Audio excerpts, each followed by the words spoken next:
Salut! Eu sunt Daniel și vreau să-ți povestesc puțin despre experiența mea cu acest curs.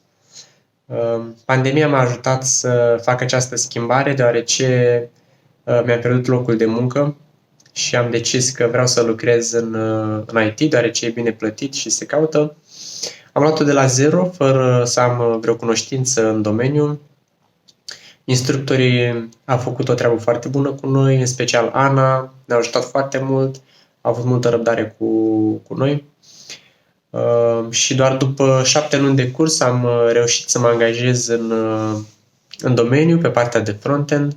De aceea, dacă dorești și tu să înveți programare, aici este un loc foarte bun unde poți să faci acest lucru și îți recomand cu căldură acest curs.